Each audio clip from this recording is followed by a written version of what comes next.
숨이 막혔다. 눈앞이 핑 돌더니 온몸에 힘이 빠져나갔다. 마광숙은 식탁에서 일어나려다 그대로 무릎이 꺾였다. 광숙씨. 한동석이 다급히 그녀를 붙잡았다. 거실이 순식간에 아수라장이 되었다. 조금 전까지만 해도 서로 날카로운 말들을 주고받던 가족들이 굳어버렸다. 문미순이 제일 먼저 소리쳤다. 얼굴이 하얗게 질렸어. 이거 병원 가야 해요. 광숙은 희미하게 눈을 뜨며 입술을 달싹였다. 나 괜찮아, 그냥 잠깐 어지러워서. 하지만 목소리는 힘없이 흩어졌다. 그녀를 부축하던 동석은 더 이상 참지 못하고 소리쳤다. 괜찮긴 뭐가 괜찮아. 지금 당장 병원으로 가자. 그렇게 술도가의 또 다른 이야기는 광숙이 쓰러지는 순간에서 시작됐다. 화면을 2번 클릭하시면 마지막 반전 이야기 시작됩니다. 술도가의 저녁 공기는 먹먹하게 눌려 있었다. 커다란 원목 식탁 위에는 따뜻했던 반찬들이 이미 미지근하게 식어가고 있었지만 누구 하나 젓가락을 들지 않았다. 문미수는 평소보다 한층 단정하게 앞치마를 두른 채 국을 푸고 있었지만 표정은 돌처럼 굳어 있었다. 말없이 국자질을 하는 손끝은 미묘하게 떨리고 있었고 그 떨림 속에는 하루 종일 쌓아온 피로와 서운함이 뒤섞여 있었다. 옥분 씨. 미순이 입을 열었다. 목소리는 조용했지만 날카로웠다. 요즘 너무 힘든 건 알겠는데 우리 집안일은 같이 좀 나눠야 하지 않겠어요? 나도 나이 들고 몸이 예전 같지 않아서. 순간 지옥분의 손이 멈췄다. 그녀는 젓가락을 내려놓고 미순을 바라봤다. 형님, 그 말이 저한테만 하는 소리예요? 전 하루 종일 입덧에 시달리면서도 애 챙기고 빨래하고 죽을 맛이에요. 형님은 형님대로 힘드시겠지만 저도 사람인 거 아시잖아요. 그래서 내가 편하다는 거예요? 미순의 눈이 커졌다. 동서는 신랑이 옆에 붙어서 다 챙겨주잖아요. 흥수가 얼마나 살뜰해요? 근데 난 천수 씨 일 나가면 하루 종일 혼자예요. 다들 나한테 당연히 하라고 생각하는 것 같아 서운해서 하는 말이에요. 순간 오흥수가 자리에서 벌떡 일어났다. 형수님, 그건 아니죠. 우리 옥분이가 일부러 그런 것도 아닌데 왜 꼭 뭐라 하세요? 형님이 그렇게 힘들면 천수 형이 도와야 하는 거 아니에요? 왜 동서 탓부터 해요? 도련님, 지금 그 말할 자격 있어요? 와이프 하나 보듬는다고 나 힘든 거 모른 척해도 된다고 생각해? 미수는 한치도 물러서지 않았다. 분위기는 급격히 험악해졌다. 오천수가 급히 손을 내저었다. 흥수야, 네가 형수님한테 그런 말 하는 거 아니다. 미순이도 요즘 신경 곤두서 있는 거 알잖아. 그냥 넘어가자. 형은 항상 그렇게 말하잖아요. 그냥 넘어가자. 근데 왜 형수님만 힘든 거예요? 옥분이가 더 아픈 건 아무도 몰라요. 흥수는 끝까지 맞섰다. 흥수야, 그만해. 천수의 목소리가 낮게 깔렸다. 왜요? 형수님만 가족이고 우린 손님입니까? 미수는 그제야 국자를 탁 내려놓았다. 흥수 도련님, 그 입 좀 다물어 줄래요? 난 도련님이 집에 들어오고 나서부터 눈치 보느라 더 힘들어졌어요. 방 하나 더 쓰느라 좁아진 것도 살림이 더 늘어난 것도 말 안 했잖아요. 근데 내가 뭐라 그랬어요? 가족이니까 참았어요. 그 말에 흥수의 얼굴이 확 달아올랐다. 형수님 진짜 너무하시네. 우리가 뭐 얹혀 사는 거라고 무시하세요? 흥수야. 천수가 소리를 질렀다. 막내 강수는 옆에서 오만상을 찌푸린 채 눈치만 보고 있었고 마광숙은 식탁 끝에 앉아 말없이 이 모든 대화를 지켜보고 있었다. 광숙의 속은 메스꺼웠다. 아침부터 울렁거리던 속이 이 자리에서 더 심해지는 듯했다. 왜 이렇게 몸이 안 좋지? 밥 냄새도 왜 이렇게 역해? 그녀는 젓가락을 내려놓고 조용히 물만 한 모금 들이켰다. 그때 공주실이 한숨을 내쉬며 자리에서 일어났다. 아이고, 오장수가 이 꼴 보면 관짝에서 벌떡 일어나겠다. 다들 그만해. 이렇게 싸워서 뭐가 남는다고 그래. 하지만 누구 하나 쉽게 가라앉지 않았다. 갈등은 이미 깊게 파고든 뒤였다. 공주실의 한마디에도 분위기는 식지 않았다. 오천수는 형제들 앞에서 체면이 구겨진 듯 씁쓸한 표정을 지었고 오흥수는 팔짱을 낀 채 노려보았다.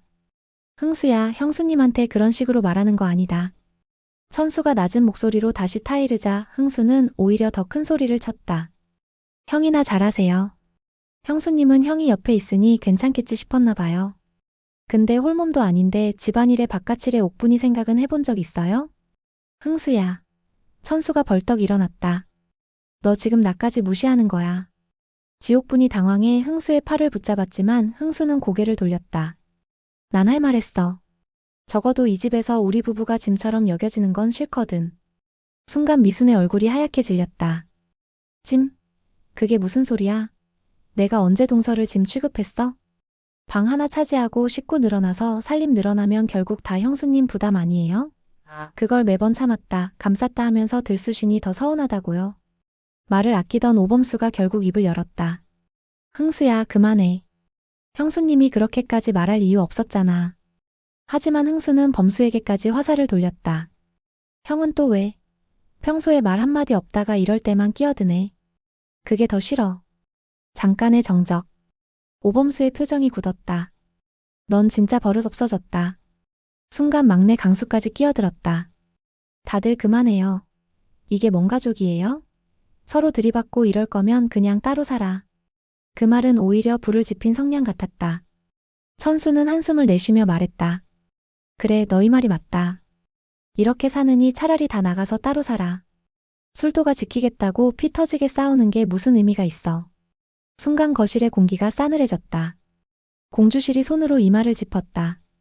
이런 꼴 보자고 내가 늙은 몸 이끌고 이 집 붙잡은 줄 아냐. 마광숙은 결국 눈을 감았다. 속은 더 울렁거렸고 머리까지 어지러웠다. 숨이 막혀 여기 더 앉아있으면 쓰러질 것 같아. 그녀는 조용히 자리에서 일어나려 했지만 순간 눈앞이 핑 돌았다. 어지러워. 광숙의 몸이 휘청이며 옆으로 기울었다. 광숙씨. 한동석이 가장 먼저 달려가 그녀를 붙잡았다. 여보, 정신 차려. 형제들이 동시에 자리에서 벌떡 일어났다. 미순도 깜짝 놀라 광숙을 부축했다. 얼굴이 왜 이렇게 하얘? 이거 병원 가야겠다. 서울 시내 한 병원. 응급실 침대에 누운 마광숙은 창백한 얼굴로 눈을 감고 있었다. 한동석이 그녀 옆을 지키며 조급한 표정으로 의사를 바라봤다. 아내가 갑자기 어지럽다고 쓰러졌습니다. 빈혈 같기도 하고 무슨 문제일까요? 의사가 차트를 확인하며 조용히 물었다. 혹시 최근에 생리불순이나 체력 저하, 메스꺼움 같은 증상이 있었나요? 동석이 당황해 고개를 돌렸다. 얘 요즘 계속 피곤해하고 밥 냄새만 맡아도 울렁거린다고 하긴 했어요. 의사는 고개를 끄덕였다. 검사해보죠. 짧지만 긴 시간이 흐른 뒤 의사가 미소를 지으며 돌아왔다. 남편분 축하드립니다. 아내분 임신이네요. 네. 한동석은 순간 귀를 의심했다. 지금 몇 주 차인지는 초음파로 확인해봐야 하지만 분명히 아기입니다. 문이 열리고 공주실과 형제들이 다급히 들어왔다. 어떻게 됐어? 광숙이는 괜찮아? 공주실이 물었다. 동석은 멍한 표정으로 가족들을 바라보다가 천천히 입을 열었다. 광숙 씨가 임신했대요. 순간 정적. 뭐라고? 미순이 입을 막았다.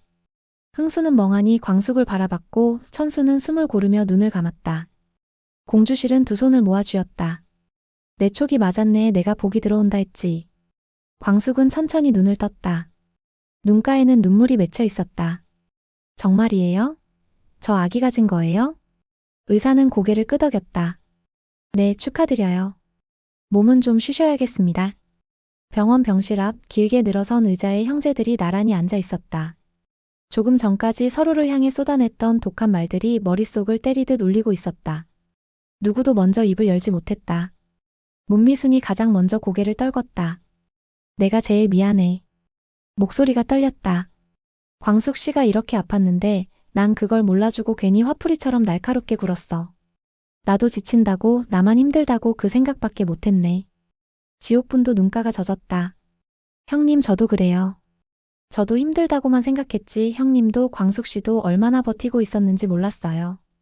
지옥분은 울먹이며 미순의 손을 잡았다. 우린 같은 며느리인데 왜 서로 상처만 줬을까요? 오홍수는 묵묵히 손가락만 만지작거리다 고개를 들었다. 내가 더 미안해. 광숙 씨도 그렇고 형수님도 그렇고 다들 지쳐있는 거 알면서 내가 더 불을 지폈어. 난 형들이랑 싸울 자격도 없는데 괜히 의기만 부렸네. 그제야 오천수가 입을 열었다. 아니다. 나도 잘못했어. 형이라는 게 중재는커녕 피하려고만 했네. 미순이가 그렇게 예민해진 것도 내가 옆에서 제대로 못 도와줘서였을 거야. 천수는 눈을 감았다. 광숙 씨한테도 진심으로 미안하다. 막내 강수가 머뭇거리며 덧붙였다. 저도 죄송해요. 이렇게 큰 집에 다 같이 살면 따뜻할 줄만 알았는데 그만큼 배려해야 하는 게 많은 거였는데. 전 그걸 몰랐어요. 복도 끝에서 공주실이 조용히 걸어왔다. 다들 잘 알았네. 늦었지만 깨달은 게 어디냐. 그녀는 형제들을 차례로 바라봤다. 집이 뭐냐. 같은 피라고 같은 지붕이라고 가족이 되는 게 아니야. 힘들 때 붙잡아주고 기쁠 때 같이 웃어주는 게 가족이지. 그때 병실 안에서 인기척이 났다. 문이 열리며 광숙이 조심스럽게 몸을 일으켜 앉아 있었다. 한동석이 그녀 곁에서 손을 꼭 잡고 있었다. 광숙은 눈가가 젖어 있었다. 저 아기 가진 거 맞대요. 그녀의 목소리는 떨렸지만 그 안에는 이루 말할 수 없는 벅찬 감정이 담겨 있었다. 저희 나이도 많은데 이런 기적이 올 줄은 몰랐어요. 솔직히 아직도 꿈 같아요. 무섭기도 하고 너무 기쁘기도 하고. 한동석은 그 말을 듣자 숨을 고르며 광숙의 손을 더 세게 쥐었다. 여보, 우리 다시 젊어진 기분이야. 그는 말하면서도 울컥하는 감정을 숨기지 못했다. 난 이제야 진짜 가족이 된 것 같아. 그동안 뭔가 비어있는 느낌이었는데 이제야 채워지는 것 같아. 광숙은 눈물을 훔치며 고개를 끄덕였다. 맞아요. 사실 저 그동안 엄마가 되는 걸 포기했었거든요. 우리 나이에 이제는 힘들겠지. 그냥 둘이서 살아가면 되지 그렇게 생각했는데. 동석은 잠시 눈을 감았다. 그리고 부드럽게 웃으며 말했다. 여보, 기억나요? 우리 저번에 캠핑 갔을 때. 광숙은 놀란 듯 눈을 크게 떴다. 응. 그날 우리 둘 다 오랜만에 웃었잖아. 새벽녘에 모닥불 꺼질 때까지 얘기하고 그때 처음으로 다시 젊어진 것 같다고 느꼈어. 아마 그때였을 거야. 우리 아기가 우리한테 와준 게. 광숙은 그 말을 듣자 문득 그날의 공기와 냄새가 떠오르는 듯 눈을 감았다. 살랑이던 바람, 별빛이 쏟아지던 하늘, 동석의 손을 꼭 잡고 앉아있던 온기. 정말 그때였을까? 그날 이 아이가 우리에게 왔을까? 생각만으로도 가슴이 벅차올랐다. 동석은 광숙의 두 손을 양손으로 감싸주며 말했다. 나도 솔직히 두려워. 우리가 젊은 부모들처럼 체력도 좋고 능숙하게 할 수 있을까 싶고 하지만 이 아이는 우리한테 온 선물이잖아. 우리가 꼭 지켜내자. 어떤 일이 있어도. 광숙은 눈물이 다시 흐르는 걸 닦으며 미소 지었다. 그래요. 이 아이는 우리한테 온 선물이에요. 세상이 우리한테 마지막으로 주는 큰 선물 같아요. 그녀는 배 위에 조심스럽게 손을 올려놓았다. 아직은 아무런 느낌도 없지만 분명히 그 안에 새 생명이 있었다. 동석도 그 위에 손을 포개며 말했다. 어서 와라, 우리 아기. 아빠랑 엄마가 기다리고 있었어. 순간 병실 안 공기는 눈물과 웃음이 뒤섞인 따뜻함으로 가득해졌다. 두 사람은 서로를 바라봤다. 이제는 두려움보다 설렘이 더 큰 눈빛으로. 형제들은 아무 말 없이 그 부부를 바라봤다. 그제야 미순이 천천히 다가와 광숙의 손을 잡았다. 광숙 씨 정말 축하해. 그리고 미안해. 아까처럼 그런 말 다신 안 할게. 우리가 같이 힘낼게. 지옥분도 옆에 와서 손을 얹었다. 저도요. 광숙 씨 혼자 버티게 안 할게요. 우리 같이 해봐요. 광숙은 두 사람의 손을 꼭 잡았다. 눈물이 뚝뚝 흘렀지만 이번엔 슬픔이 아니라 서로를 이해한 눈물이었다. 공주실이 팔짱을 끼고 서서 중얼거렸다. 그래, 이제야 좀 술도 가답네. 울어도 같이 울고 웃어도 같이 웃고 오장수 영감탱이도 웃고 있겠다. 복도 가득 조용한 웃음이 번졌다. 갈등은 사라졌고 술도가는 다시 하나로 묶였다. 따스한 봄볕이 술도가 마당을 포근하게 감쌌다. 커다란 은행나무 아래 알록달록한 아기 돗자리가 펼쳐져 있었고 그 위엔 아직 안기도 버거운 아기들이 오물오물 손을 뻗으며 장난감을 만지작거리고 있었다. 마광숙은 한쪽에서 아기를 품에 안은 채 조심스레 흔들어주고 있었다. 그녀의 얼굴에는 피곤이 묻어 있었지만 입가에는 미소가 가득했다. 여보, 얘 또 보채요. 광숙이 조심스럽게 말했다. 곁에 있던 한동석이 얼른 젖병을 준비해 아기에게 건넸다. 내가 할게. 여보는 조금이라도 쉬어요. 동석은 젖병을 물린 아기를 보며 흐뭇하게 웃었다. 와, 이 조그만 게 벌써 이렇게 컸네. 여보, 이럴 때마다 정말 꿈 같지 않아요? 우리가 이 나이에 아기 아빠, 아기 엄마가 될 줄이야. 광숙은 그 말을 들으며 살짝 눈시울이 붉어졌다. 그러게요. 아직도 가끔은 겁나요. 하지만 이렇게 품에 안고 있으니 이 아이들이 우리에게 준 기적이란 게 실감나요. 마당 한켠에서는 문미순이 이불을 털며 웃고 있었다. 예전의 날선 얼굴은 온데간데 없고 편안한 미소가 자리 잡고 있었다. 광숙 씨, 내가 이불 다 정리해 둘게. 오늘은 아기들이 마당에서 낮잠 자도 되겠다. 그녀는 옆에서 노는 지옥분에게 말했다. 동서, 이제 우리 조금만 더 살림 나눠서 하자. 내가 낮에는 아기들 좀 더 볼 테니까 동서는 그동안 쉬어요. 옥분이 고개를 끄덕이며 웃었다. 형님, 그렇게 말해주니 얼마나 고마운지 몰라요. 그땐 우리 둘 다 지쳐 있었던 거죠. 앞으로는 이렇게 나눠서 하면 되겠네요. 오천수는 아기 카시트를 손질하며 미순을 힐끗 바라봤다. 당신이 이렇게 웃는 거 보니 내가 더 좋네. 그동안 내가 모른 척했던 거 미안해. 앞으로는 살림도 아기도 같이 할게. 미수는 수줍게 웃으며 대꾸했다. 그 말 꼭 지켜야 돼요. 마당 한복판에서는 오홍수가 능숙하게 아기를 안아 돌리며 재롱을 피우고 있었다.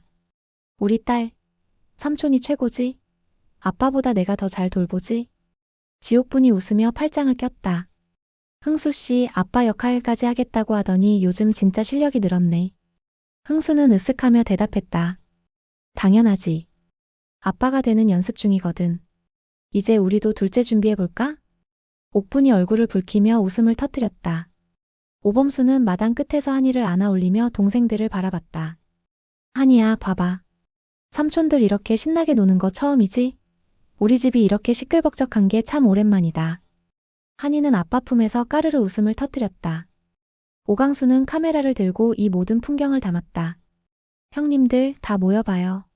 이거 기록 남겨야죠. 10년 뒤에 보면 다들 울걸요? 그는 가족들이 한자리에 모이도록 이끌며 장난스럽게 소리쳤다. 마루에는 공주실이 앉아 그 모든 모습을 흐뭇하게 지켜보고 있었다. 그래, 이게 집이지. 이게 가족이야. 그녀는 하늘을 올려다보며 중얼거렸다. 오장수 보고 있지? 네가 지키던 술도가가 이렇게 다시 살아났어. 우리가 버텼다. 그리고 이제는 웃을 수 있다. 가족들이 모두 마당 한가운데 모였다. 광숙이 아기를 품에 안고 동석의 옆에 섰고 미순과 천수가 그 옆에 자리했다. 흥수와 옥부는 나란히 손을 맞잡았다. 범수와 강수는 카메라를 들고 셔터를 눌렀다. 하나, 둘, 셋. 치즈. 찰칵. 마당 가득 터지는 웃음소리와 아기들의 옹알이가 어우러졌다. 그 순간 술도가는 진정한 의미의 집이 되었다. 과연 광숙과 동석에게 찾아온 이 기적 같은 생명, 술도가 가족들에게 어떤 변화를 가져오게 될까요? 그리고 이제 막 부모가 된 이들이 앞으로 맞닥뜨릴 새로운 도전은 무엇일까요? 여러분은 어떻게 생각하시나요? 댓글로 여러분의 상상을 남겨주세요. 그리고 잊지 마세요. 구독과 좋아요는 저희에게 정말 큰 힘이 됩니다. 지금까지 망상드라마 연구소의 독수리 오영재를 부탁해 뇌피셜이었습니다. 우리는 다음 회차에서 더 뜨겁고 더 놀라운 이야기로 다시 만나요.